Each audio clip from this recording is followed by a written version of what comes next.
Yesu ashimwe cyane. Ndabashuhuje mwese inshuti zanjye muri mu bice bitandukanye munkurikira kuri iyi channel yacu ya YouTube ya Bishop John K. mbasabye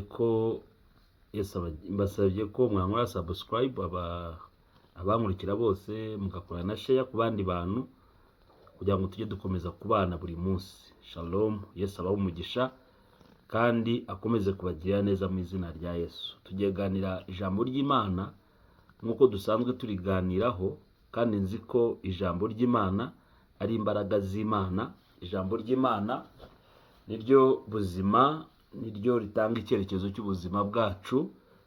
Ijambo ry'Imana niryo rikora ibitangaza. Turi ku magambo avuga kubohorwa, ariko uyu munsi tugiye kuganira no ku bundi buzima, cyangwa se tugiye kuvuga ku kiranga icyerekana ko ubuzima bwamaze gusingira kubohorwa mu izina rya Yesu Kristo. Mwami Yesu, ndagushimye kuri mwiza, imbabazi zawe kandi isumba ibindi byose. Ndakwingiza kugira ngo ubane natwe muri uyu mwanya, utugirire neza, utwiteho muri byose mu izina rya Yesu, amen. Tugeganira ijambo ry'Imana riri muri Matayo ibice 5 murongo wa 13. Haravuga ngo muri umunyu w'isi, mbese umunyu nukayuka uzaryoshwa n'iki? Ntacyo uba ukimaze keretse kujugunywa hanze abantu bakawukandagira. Yesu atugiriye neza cyane. Ndashaka tugane kuri murongo wa 13. Aha Yesu yarimo yigisha cyangwa se aganira n'abigishwa be. Ateruye ikiganiro ko aturi ikiganiro agana n'abigishwa be ati muri umunyu w'isi. Wari ku munyu nukayuka uzaba ukiryoshwa n'iki? Umuntu ashaka kuvuga umunyu no gukayuka, abantu ntibabyumve vuba cyangwa bisobanukirwe. Impamvu Yesu avugaga gukayuka, yavugaga ko umunyu w'Abisiraheli w'icyo gihe bawucukuraga mu nyanja y'umunyu. Kandi ashaka mbwibuke ko icyo gihe tekinoloji n'ibindi n'iterambere byari bitaraza, hataraza uburyo bw'inganda bwo gutunganya ibintu mu buryo burorogine, kwari ukwirwanaho mu buryo busanzwe. Bivuze rero ngo iyo umunyu amaraga gucukurwa mu nyanja, waratunganywaga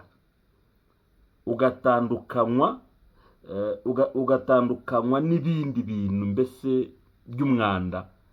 Umunyu ukabona kugira quality, ukabona kugira agaciro, value, nyine ukabona kuba umunyu uzana uburyohe mu byo kurya. Ariko avuga ngo mbese umunyu ucukuwe ariko nutoranywe ugakumukayutse ukaguma urimo imyanda, uwo munyu waba umaze iki? Hari umuntu wawurya? Hari umuntu wafata umunyu acukuye mu nyanja akawusuka mu byo kurya n'umucafu urimo n'umukungugu urimo? Ese ubwo buryohe bw'ibyo kurya bivanze n'umukungugu, bivanze n'umucanga, wa muntu urimo kurya yakumva uburyohe bw'umunyu? Aravuga ngo ntabwo bishoboka, ahubwo uwo munyu nta gaciro ugira, urajugunywa mu yindi myanda ugakandagirwa.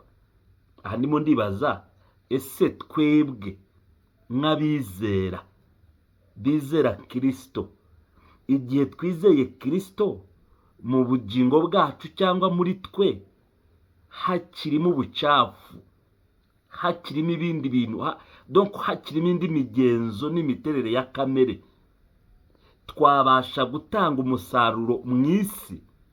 Kuko ndashaka mbabwire ngo nubwo tuzajya mu ijuru, ariko inshingano dufite mu isi nyamukuru si yo kujya mu ijuru gusa, ahubwo inshingano dufite mu isi niyo kubanza kugaragaza Kristo twizeye. Niyo mpamvu Yesu yasenze muri rya sengesho yasengeraga intumwa ze muri Yohana ibice 17 umurongo wa 14, abwira se ngo ndabizi ko abisi babanga kuko bo atari abisi. Ni ryari dutandukanwa n'abisi kandi turi mu isi? Ni igihe imitekerereze yacu n'imiterere na kamere yacu itandukanye n'iy'abisi. Avuga ngo kuko badatekereza nk'abisi, badakora nk'abisi, batagenda nk'abisi, batifuza nk'ab'isi, isi irabanga n'ab'isi, ngo ariko singusabye ngo bakure mu isi nonaha. Rero icyo Yesu yifuza ku buzima bw'abizera si uko tuva mu isi nonaha, ahubwo ni uko tuba umunyu w'isi nonaha. Mu ijuru tuzajyayo, ariko mu ijuru harera. Mu ijuru nta kindi gikorwa tuzakorayo. Imirimo yose y'ubwami bwo mu ijuru turayikorera aha mu isi. Bivuze rero ngo umuntu abaye akayutse aba ameze nka wa munyu ukivanze n'ibitaka, ntabwo ushobora gutanga uburyohe. Kandi twese tuzi umunyu, nta muntu utazi umunyu. Umunyu, akamaro k'umunyu k'ingenzi mu byo kurya ni ukubiryoshya, ariko umunyu wo nyirizina ntabwo uryoha. Urigase ku munyu wacira, ariko iyo ushyize mu byo kurya, ibyo kurya biraryoha. Yesu ashimwe cyane. Bivuze iki rero? Bivuze ngo ubuzima bwo kwizera Kristo, nubwo wowe waba urimo usharirirwa uca mu bihe bikomeye, ariko ugomba gutanga uburyohe ku bandi. Yesu igihe yababazwaga, igihe yaribwaga, igihe yari mu bihe biruhije kandi bikomeye, yarimo aha abandi ubuzima, yarimo aha abandi ibyishimo, yarimo aha abandi kubohorwa. Igihe yapfaga, abandi bakiraga umuzuko. Haleluya. Niyo mpamvu yavuze muri Yohana muri iryo sengesho, aravuga ngo nk'uko wantumye umurimo mu isi, nanjye niko mbatumye. Bivuze iki rero? Yesu ntabwo yigeze akora umurimo aryohewe, ntabwo yigeze akora umurimo yumva ariko abishaka. Yakoze umurimo aca mu bihe biruhije, ariko abandi bahabwa ibihe bishya. Bivuze rero ngo n'abizera niyo shusho tugombye kubamo. Ntabwo agakiza kariho kuturyohera twenyine, nta nubwo agakiza kagira umumaro igihe urimo wera cyane wenyine ukiranuka cyane. Agakiza kagira umumaro igihe agakiza kawe gatangiye guhesha n'abandi ubuzima. Haleluya. Yesu ashimwe cyane. Biravuze ngo turi umunyu ariko w'isi, ngo ariko umunyu nukayuka uzaba ukimaze iki? Bivuze ngo ubu Kristo budahesha abandi kwizera Kristo nta kintu bumaze. Agakiza katahindura, agakiza kadahesha abandi guhindurwa, agakiza kadahesha abandi kuryoherwa nako, agakiza abandi badasaruramo, agakiza kawe wenyine nta musaruro gafite mu bwami bw'Imana, kameze nk'umunyu ukayutse. Haleluya. Yesu atugiriye neza cyane inshuti zanjye. So rero dukwiriye kumenya iryo jambo, tugasobanukirwa neza. Iyo tumaze kubohorwa, ntabwo tubohorwa ku bwacu gusa, ahubwo tubohorwa no ku bw'abandi. Haleluya.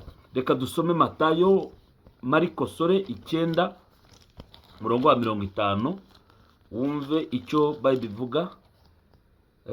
Iravuga ngo umurongo wa 50,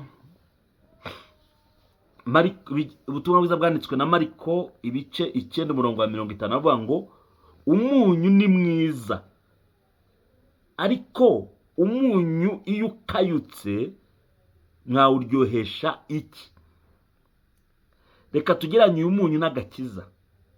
Agakiza ni keza, ariko iyo gakayutse, iyo kadafite imbuto z'umwuka, zanzimo bagaratiya, iyo kadafite ubugwaneza, iyo kadafite urukundo, iyo kadafite imbabazi, ako gakiza karyoheshwa n'iki? Hari abantu bafite agakiza ariko kataryohera abandi kuko gakayutse. Bible iravuze ngo umunyu ni mwiza, ngo ariko nukayuka muzawuryohesha iki? Agakiza ni keza, agakiza ni impano y'Imana. Njya mbibabwira, agakiza ntago bagakorera, agakiza ntago bagakorera. Ngisubiremo, agakiza ntago bagakorera. Agakiza ni impano y'ubuntu duhabwa n'Imana, ariko iyo kageze muri twe ko gatangira gukora imirimo mu buzima bwacu. Agakiza bivuze ngo none se ngo nigakayuka, umunyu nukayuka, ngo umunyu ni mwiza, agakiza ni keza, ngo ariko nukayuka uzasigara uryoshwa n'iki? Haleluya. Uyu mwaka 2026 ni umwaka wo kwisuzuma. Nimba ufite isengesho rikayutse rizaryoshwa n'iki? Nimba kwizera kwawe gukayutse kuzaryoshwa n'iki? Nimba imibanire yawe n'abandi kayutse bizaryoshwa n'iki? Haleluya. Yesu atugirire neza cyane. Umunyu ni mwiza, ariko nukayuka muzawuryohesha iki? Agakiza ni keza, ariko nigakayuka kakagusigaramo, ariko karakayutse, kazaryoheshwa n'iki? Muntu w'Imana, reka nkubwire ngo 2026 ni igihe cyo kongera gutunganya ibyari bidatunganye. Ni igihe cyo kongera kugira umunyu muzima mu mitima. Ni igihe cyo kongera kugira agakiza. Ni igihe cyo kongera kwegera Kristo. Ni igihe cyo kongera kumwemerera. Ni igihe cyo kongera kubaka ubusabane bwawe nawe. Ni igihe cyo kumenya ko wahawe agakiza kubw'ubuntu bw'Imana mu izina rya Yesu. So aravuga ngo umunyu uzaryoheshwa iki? Mwebwe mugire umunyu mu mitima yanyu kandi mubane amahoro. Haleluya. Mugire umunyu mu mitima yanyu, mugire agakiza mu mitima yanyu, mubane amahoro. Izo ni imbuto. Ubwo ni ubuzima buranga agakiza. Mugire umunyu mu mitima yanyu udakayutse. Mugire umunyu mu mitima yanyu uhindura imitima. Iyo umunyu ugiye mu byo kurya birahinduka. Iyo uri ibyo kurya bitarimo umunyu urabyumva ukamenya ngo hari ikibura. Ariko iyo umunyu ushyize mu byo kurya birahinduka, bikagira testi yabyo, ukumva uburyohe bwabyo, ukumva ubwiza bwabyo. Bivuze ngo natwe rero nitumara kugwiza agakiza mu mitima yacu kazima, tuzabana n'abandi amahoro. Niki kikurushya? Niki kikubuje kubana n'abandi amahoro? Niki gitumye abantu bakuzungurutse bose batanezerewe? Wowe isuzume. Hari abantu bajya bagira ibyo bibazo baboshwe n'icyo kintu. Ngo ngewe ngira icyangiro kiva kuki? Ushobora no kwisuzuma ugasanga ari wowe nyirabayazana. Why not buri muntu wese ushaka kwanga yanga wowe? Ushobora gusuzuma ukareba, ese mu mutima wanjye harimo agakiza, harimo umunyu, harimo urukundo? Nta kintu isi zaguha utagifite muri wowe. Nimba ushaka gukundwa, we banza ugire urukundo mu mutima wawe. Nimba ushaka kubabarirwa, we banza ugire imbabazi muri wowe. Umuntu utagira imbabazi ntago ajya ababarirwa. Umuntu utagira umutima w'imbabazi muri we, niyo umubabariye ntago abimenya ko wamubabariye. Uzi ko aryo wabarira umuntu akajya avangura muryarya kubera iki? Ntago yakwizera imbabazi kuko muri we atazifite. Ntago ushobora kwakira icyo udafite muri wowe. So rero banza utunge urukundo, hanyuma nawe ukundwe. Banza utunge agakiza, banza utunge imbabazi, nawe ubabarirwe. Haleluya. Banza ugirira abandi ubuntu, nawe ugirirwe ubuntu. Banza wige gutanga nawe abandi baguha ibyo udafite. Nawe ufite byose. Nimba ufite amafaranga ariko ukeneye n'abakozi bazima, ntabwo uzababona rero igihe nawe udafite ibyo utanga. Tugomba kumenya, tugomba gusobanukirwa uyu mwaka tukabohorwa mu izina rya Yesu. Yavuze ngo mutunge umunyu mu mutima udakayutse kugira ngo mubane n'abandi amahoro, musabane n'abandi, mugendane n'abandi. Imitima irimo agakiza, imitima irimo amahoro, imitima irimo imbabazi z'Imana, imitima imeze nk'iya Kristo, wa wundi Kristo yari afite, wakundaga agakunda n'abanzi be. Icyo nicyo tugomba kutunga ndetse no kugenderamo mu izina rya Yesu. Ntabwo dushobora gukora uyu murimo wo muri iyi si igoye tudafite umunyu mu mutima, tudafite agakiza mitima yacu, imitima yacu itarahinduwe na Mwuka Wera.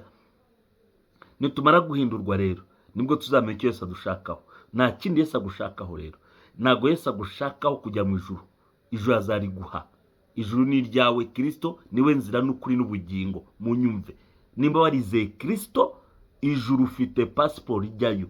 Ariko icyo agushakaho muri iyi si ni kimwe, ni ugukora umurimo we, ni ukuba umunyu w'isi, ni uguhindura isi, ni ukuzana amahoro aho uri. ni uguhesha abandi amahoro ava mu mutima, ava mu gakiza. Ntabwo isi ifite amahoro, nta nubwo yayabona. Na UN ntabwo yabona amahoro, n'imiryango mpuzamahanga, n'ibisasu bya kirimbuzi, nta kintu na kimwe kitanga amahoro. Amahoro y'umuntu ava muri Kristo, ava mu mutima urimo agakiza. Ngo nimugire umunyu mu mitima, muzabana n'abandi amahoro. Nitumara kumenya kubana n'abandi amahoro, tuzabasha no kubahindura muri Kristo Yesu, tubasha gukora umurimo w'Imana. Reka dusome Yohana 17 umurongo wa 22. Umva kuntu havuga. Ravuga ngo nanjye mbahaye ubwiza wamaye, ngo babe umwe nk'uko natwe turi umwe. 23.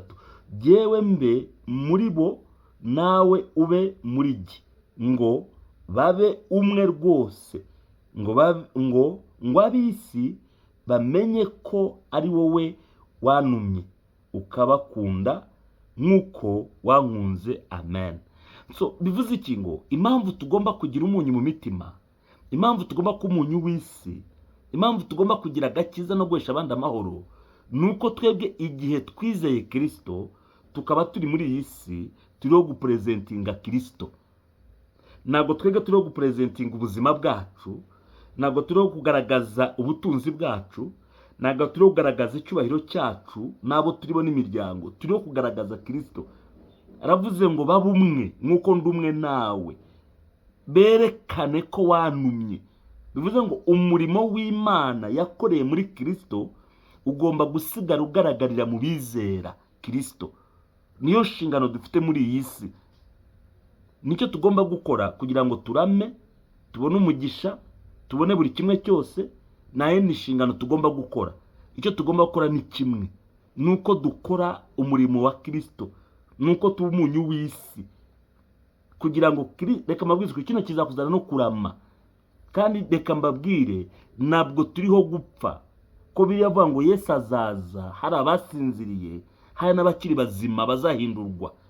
Bivuze ngo ushobora kutari umubare w'abazapfa wowe, ushobora kuri umubare wabo Yesu azasanga bakiriho. Ikibazo rero si ugupfa cyangwa se ugusanga ukiriho, ikibazo urimo urakora iki mu bwami bwe. Kwavuze ngo uko wantumye nabahaye ubwiza wamaye. Donc ubwiza Imana yahaye Kristo ngo azanire ab'isi, Kristo yabuhaye abamwizera. Kandi amaze kubamuha, abasaba kujya kubuha isi nabo, kugira ngo bagaragaze Kristo ko yatumwe n'Imana. Ndashaka kubaza rero soza, ese umusozi utuyeho, aho ukorera, aho ugenda, mu nshuti zawe ugaragaza Kristo, cyangwa uriho urwanira inyungu zawe gusa?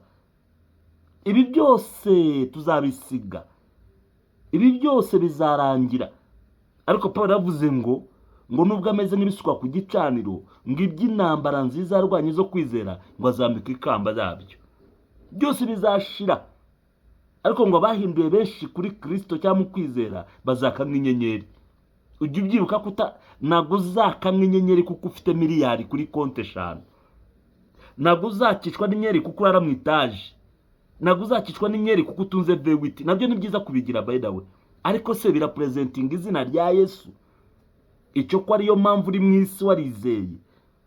Impamvu turi mu isi twizeye si ukugira ngo twubake andi mateka y'ubuzima bwacu. Oya, Yesu aravuze ngo ni ukugira ngo berekane ko ari wantumye kandi ndi umwe muri bo. Nk'uko ndi umwe nawe, niko ndi umwe nabo abanyizera. Rero impamvu bari mu isi abo banyizera ni ukugira ngo bereke isi yose ko ndi umwe nabo, ni ukwerekana Kristo mu buzima bwacu. Inshuti yanjye, iyo umuntu amaze kubohorwa, iyo umuntu amaze kwakira imbaraga z'umwuka, ntabwo aba akiriho nkawe, ahubwo Kristo ni uri muri we. Niko Pawulo yavuze ngo sijya uriho, ahubwo ni Kristo uri muri jye. Nashaka kumenyesha rero ngo ibyo ukora byose, aho ugenda hose, ibyo uvuga byose, ibyo ubamo byose, ugomba kumekinga sure ko Kristo agaragara. Ese biragaragaza Kristo? Ese Kristo araboneka muri ubwo buzima bwawe? Ese Kristo araboneka muri mibereho yawe? Nimba uhagaze kuri urwo rufatiro, ndashaka gutangariza uyu munsi ngo uri umurame, uri umunyamugisha. ni ikimenyetso cy'uko wabohowe kandi Yesu aguha umugisha.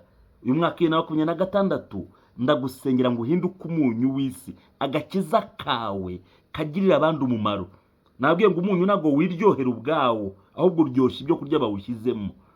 Rekeraho kwiryohera we wenyine, rekeraho kwikunda wenyine, rekeraho kwizirikana.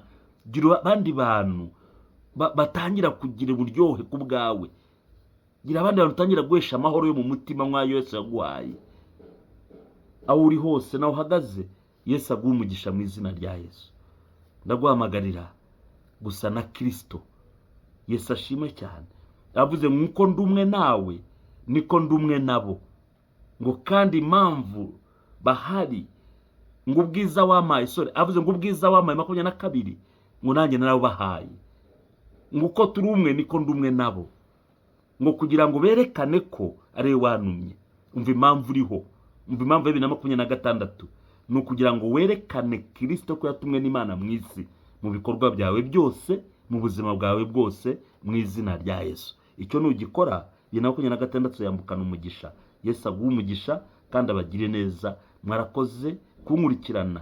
Mukomeze mukore subscribe kugira ngo dukomeze tubane, mukore share, ntacyo bitwaye, comment zanyu. Yesu abaha umugisha mu izina rya Yesu. Amen. Dukomeze tugana ijambo ry'Imana rigufi, ariko tugana ijambo ry'Imana uko Imana idushoboje. Yesu abagire neza. Kambasengere mu izina rya Yesu Kristo. Mwami Yesu, ndasengera abana bawe muri aka kanya ngo imbaraga zawe zikora ibitangaza n'ibimenyetso. Yesu yasaniyakia pavakia saya, uko kwawe ukora ibitangaza ku buzima bwabo. Ijambo yatubwiye ngo turi umunyu w'isi, ngo umunyu nukaye ukuzaryoshwa n'iki? Ntacyo ubikimaze urakandagirwa. Data, ijambo yatubwiye ngo tugire umunyu mu mitima kugira ngo tubashe kubana n'abandi amahoro. Ndasabye abana ngo bahinduke umunyu, bahinduke ubuzima, bahinduke amahoro, bazanire isi amahoro mu izina rya Yesu. Ijambo yatubwiye ngo data buja ubwiza wahawe nawe warabuduhaye Kristo, ngo kandi ukuri umwe na data ni kuri umwe natwe, ngo kugira ngo tugaragaze ko watumwe n'Imana mu isi. Ndasabye ngo duhe imbaraga zo kugira ubwiza bwawe, ubwiza bwawe butugenderemo, ubwiza bwawe butugaragariremo, ubwiza bwawe butubemo. Ukore ibitangaza abana bawe, ubagire neza kandi ubiteho mu izina rya Yesu. Amen. Yesu aguha umugisha mu izina rya Yesu. Ubwiza bwa Yesu yahawe na se, nawe ubwakire kandi ubugenderemo mu izina rya Yesu. Amen. Shalom shalom.